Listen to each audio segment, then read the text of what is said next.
Hello friends, అందరూ ఎలా ఉన్నారు? బాగున్నారా? ఇదిగోండి, నేను మంచి రెసిపీతో మీ ముందుకు వచ్చాను. నువ్వుల లడ్డు అండి. ఆరోగ్యానికి ఎంతో మేలు చేసే, తర్వాత పిల్లల ఎదుగుదలకు పిల్లలకు చాలా మంచిదండి. ఈ లడ్డూలు పెడితే నువ్వుల లడ్డూలు చాలా హెల్త్కు మంచివి. ఈ నువ్వుల లడ్డూలు ఎలా తయారు చేయాలనో ఈ వీడియోలో చూద్దాం. ఇదిగోండి, ముందుగా ఒక కప్పు నువ్వులు తీసుకున్నాను. ఒక కప్పు నువ్వులు తీసుకుంటే ఒక కప్పు బెల్లం తీసుకోవాలండి. అంటే సేమ్ క్వాంటిటీ ఉండాలి. అంటే మనం నువ్వులు ఎంత తీసుకుంటామో బెల్లం కూడా అంత తీసుకోవాలి. అంటే బెల్లం ఒక కప్పు, నువ్వులు ఒక కప్పు తీసుకున్నాను. ఇది చాలా మంచిదండి. పిల్లలకు ఎదుగుదలకు, ఎముకల బలానికి చాలా మంచిది. నువ్వులు, బెల్లంలో ఐరన్ ఉంటుంది కదా. నువ్వులు చాలా మంచిది. పిల్లలకు తప్పకుండా ప్రతిరోజు ఒకటి పెట్టండి, చాలా మంచిది హెల్త్కు. ఇదిగోండి, ఇప్పుడు నువ్వులు వేయించుకోవాలి లైట్గా. ఇప్పుడు ఒక కడాయి పెట్టుకొని, కడాయి హీట్ ఎక్కిన తర్వాత నువ్వులు వేసుకోవాలి. ఇవి ఎక్కువగా వేయించకూడదు, ఎక్కువగా వేయించితే మాడిపోతాయి. అందుకోసమని పూర్తిగా సిమ్లో పెట్టేసుకొని లైట్గా దూరగా వేయించుకోవాలి. ఇలా కలుపుతూ వేయించుకోవాలి. చాలా బలం అండి. ఇవి మనం బయట తెచ్చుకోకుండా ఇంట్లోనే ఇలా సింపుల్గా ప్రిపేర్ చేసుకోండి. నేనైతే 1/2 కేజీ నువ్వులు, 1/2 కేజీ బెల్లం తీసుకున్నాను. సేమ్ క్వాంటిటీ వచ్చినాయి. ఇదిగోండి, ఇలా లైట్గా దూరగా వేయించుకొని ఒక ప్లేట్లోకి తీసుకుందాము. నువ్వుల చెక్కీలు కానీ, నువ్వుల ముద్దలు కానీ చేసి పెట్టండి. పిల్లలకు చాలా బలము. ఎదిగే పిల్లలకు ముఖ్యంగా, మరీ ఎదిగే పిల్లలకైతే చాలా మంచిది. ఇది లేడీస్ తిన్నా చాలా మంచిదండి ఈ నువ్వుల లడ్డూలు. ఇదిగోండి, ఇప్పుడు ఒక కప్పు బెల్లం తురిమి తీసుకున్నాను. ఇప్పుడు ఈ కడాయి పెట్టినాం కదా, కడాయిలోనే ఈ బెల్లం కూడా వేసేసుకోవాలి. నువ్వులు వేయించుకొని తర్వాత ఈ బెల్లం వేసుకోవాలి. ఈ బెల్లానికి ఒక చిన్న టీ గ్లాస్ అంతా వాటర్ పోసుకోవాలండి. అంటే మనం పాకం రావాలి కదా, అందుకోసమే ఎక్కువగా వాటర్ వేసుకోకూడదు. ఒక చిన్న టీ గ్లాస్ అంత వాటర్ వేసుకుంటే సరిపోతుంది. ఇదిగోండి, బెల్లం అంతా ఇలా కలుపుతూ బెల్లాన్ని కరిగించుకోవాలి. అంటే పూర్తిగా సిమ్లో పెట్టేసుకొని కలుపుతూ ఉంటే బెల్లం కరిగి ఇలా పాకం మాదిరి వచ్చేస్తుందండి. చూడండి, ఇలా పొంగు వస్తుంది కదా, అంటే బెల్లం ఉడుకుతుంది కదా, అప్పుడు పాకం రావడానికి రెడీ అవుతున్నట్టండి మనకి గుర్తు. ఇలా కలుపుతూ ఉండాలి. చూడండి, ఇలా బాగా కలుపుతూ ఉంటే కింద అడుగంటకుండా పాకం కూడా బాగా వస్తుంది. ఇప్పుడు ఆల్మోస్ట్ పాకం రెడీ అయిపోయిందండి. చూడండి, ఇప్పుడు మనం ఒక గిన్నెలో వాటర్ పోసుకొని అది చూస్తే అది ఇట్లా పాకం దానికి అత్తుకొని మనం ముద్ద చేస్తే ఉంట మాదిరి రావాలండి పాకము. అప్పుడు మనకు కరెక్ట్గా పాకం వచ్చినట్టు. చూడండి, ఇలా రావాలి. నీళ్ళలో వేసినప్పుడు విడిపోకుండా ఇలా వస్తే పాకం పర్ఫెక్ట్గా వచ్చినట్టు. ఇదిగోండి, ఇప్పుడైతే పాకం రెడీ అయిపోయింది. ఇంకా ఇప్పుడు మనం పాకం రెడీ అయిపోయింది కాబట్టి స్టవ్ ఆఫ్ చేసుకోవాలి. మరీ ఎక్కువగా ముదరకూడదండి పాకము. ఇలా వస్తే సరిపోతుంది. ఇప్పుడు దీంట్లో మనము 1 టేబుల్ స్పూన్ యాలకుల పొడి వేసుకోవాలి. అంటే స్టవ్ ఆఫ్ చేసుకొని వేసేసుకుంటే బాగుంటుంది. వేసేసుకొని కలుపుకోవాలి. మిక్సీ పట్టేసుకొని కానీ లేదంటే దంచుకొని కానీ వేసుకోవచ్చు.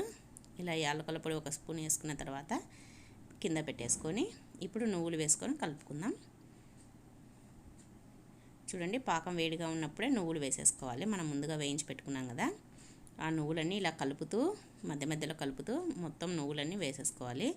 ఇంకా ఏం ఎక్కువ తక్కువ అనేది లేదండి, కరెక్ట్గా సరిపోతుంది ఈ కొలతలతో చేస్తే. మనం ఫస్ట్ టైం చేస్తున్నాం కదా, ఎలా వస్తుందని భయపడాల్సిన అవసరమే లేదండి. ఈ కొలతలతో చేయండి, కరెక్ట్గా సరిపోతుంది. ఇంకా ఇదిగోండి, ఇలా బాగా బెల్లంలో కలిసేటట్టు నువ్వులన్నీ కలుపుకోవాలి. మరి మనము అలానే కలపకుండా వదిలేస్తే గట్టి పడుతుందండి. అందుకోసమని వేసుకున్న వెంటనే కలిపేసుకోవాలి. చూడండి, ఇలా అంతా బాగా కలుపుకొని వేసుకోవాలి. మన దగ్గర నెయ్యి ఉంటే ఇప్పుడు కొద్దిగా నెయ్యి కూడా వేసుకోవచ్చండి. మా దగ్గర నెయ్యి అయిపోయింది ఇంట్లో, అందుకోసమని వేయట్లేదు. ఇదిగోండి, ఈ ప్లేట్ పైన కొద్దిగా నెయ్యి లేనందుకు ఆయిల్ వేసినాను. ఆయిల్ వేసి ప్లేట్కి అంతా ఆయిల్ అప్లై చేసుకోవాలి. ఎందుకంటే మనం ఇది వేసినప్పుడు అతుక్కోకుండా ఉండడానికని. చూడండి, ఇప్పుడు ఇవన్నీ ఉంది కదా, మనం ముందుగా పాకంలో కలిపి పెట్టుకున్న ఇది ముద్దనంతా వేసేసుకొని ప్లేట్ అంతా స్ప్రెడ్ చేసుకోవాలండి. స్ప్రెడ్ అయ్యేటట్టు ప్లేట్లో, అంటే కొద్దిగా ముద్దలు చేసుకోవాలంటే చల్లబడాలి కదా, ఇంత వేడిది చేయలేము. అందుకోసమని ఇలా ప్లేట్కి అంతా స్ప్రెడ్ చేస్తే తొందరగా చల్లబడుతుంది. మనం ముద్దలు చేసుకోవడానికి ఈజీగా ఉంటుంది. చూడండి, ఇలా ప్లేట్ అంతా చేసుకున్నాం కదా. మనం మరీ ఎక్కువగా చల్లగా అయిపోయిన తర్వాత చేయకూడదండి. కొద్దిగా వేడిగా లైట్గా వేడిగా ఉన్నప్పుడే ముద్దలు కట్టేసుకోవాలి. నేనైతే ఇప్పుడు అవి కట్టడానికని కొద్దిగా ముద్దలు కట్టడానికని కొద్దిగా ఆయిల్ తీసుకున్నాను. అంటే చేతికి తడి చేసుకోవడానికి చేతికి ఆయిల్ అప్లై చేసుకుంటే ఇది అతుక్కోకుండా వస్తుందండి ముద్దలు. లేదంటే నెయ్యి కానీ ఆయిల్ కానీ ఏదైనా సరే మీ ఇష్టం అది.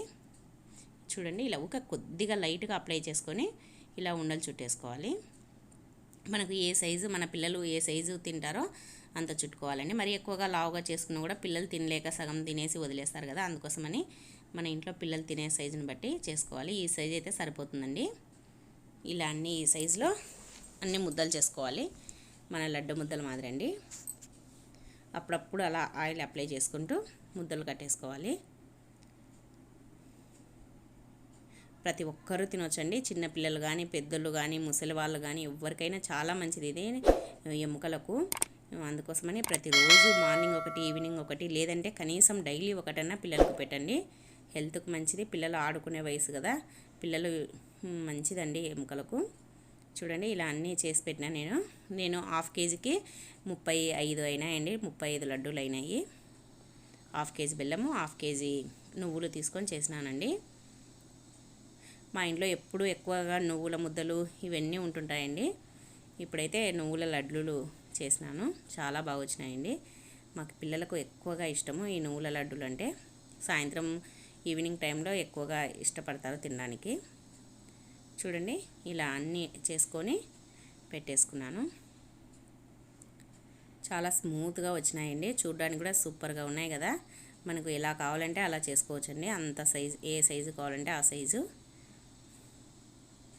చాలా స్మూత్గా చాలా సింపుల్గా ఉన్నాయండి, చాలా బాగున్నాయి. హెల్త్కు ఎంతో మంచిదండి ఇవి పిల్లలకు పెట్టడం. ఇదిగోండి ఇలా చూడండి, తుంచితే ఎంత స్మూత్గా ఉన్నాయో. ఇదిగోండి ఇంకా లైట్గా వేడిగానే ఉన్నాయి ముద్దలు కూడా, తింటుంటే సూపర్గా ఉందండి. ఆ నువ్వులు వేగినాయి కదా, బాగా లైట్గా వేగి బెల్లంలో కరిగేసరికి సూపర్గా ఉన్నాయండి. బెల్లము నువ్వులు తింటుంటే సూపర్ ఉందండి. బెల్లము నువ్వులు రెండు మంచిది కదా హెల్త్కు, అందుకోసమని ప్రతిరోజు పిల్లలకు చేసి పెట్టండి. చేసి పెడితే ఒక 10 రోజులు 15 రోజులు ఉంటాయండి. చూస్తున్నారు కదండి. ఈ వీడియో మీకు నచ్చినట్టయితే ప్లీజ్ ఒక లైక్ చేయండి, షేర్ చేయండి, సబ్స్క్రైబ్ చేసుకోండి. మరి ఒక వీడియోతో మళ్ళీ కలుద్దాం.